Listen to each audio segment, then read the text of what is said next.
Good day, everyone. Welcome to Code FP. My name is Daniel, and I'll be taking you through a full stack development course. So, moving straight, we'll be learning about what full stack is, examples of full stack applications, why learn full stack development, how the web works, and also HTTP and status code. So, moving straight. When we say full stack development actually means building a complete web application. And full stack focus on both front end and back end. So when we say front end or client side, we are basically talking about what users see and interact with. That's a web page and so forth and so on. When we talk about back end too, we are talking about the logic that process user requests, handle authentication and business rule.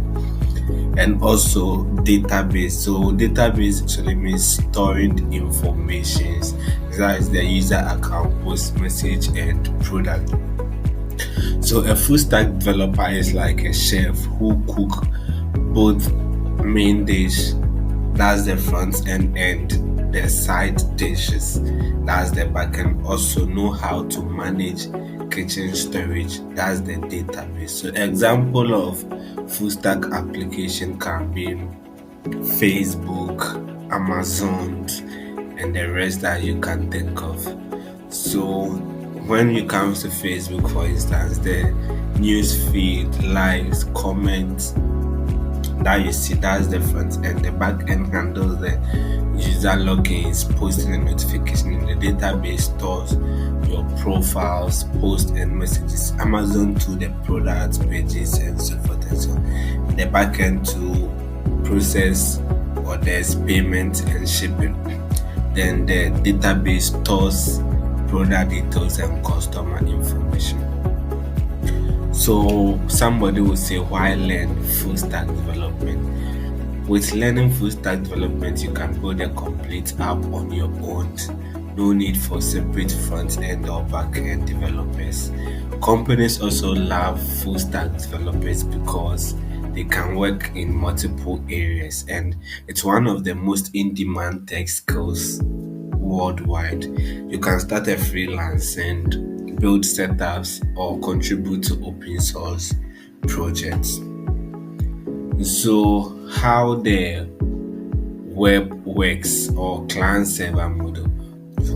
When you open a website, here's what happens. Your browser send a request to a server. The server receives it, processes it, and gets data.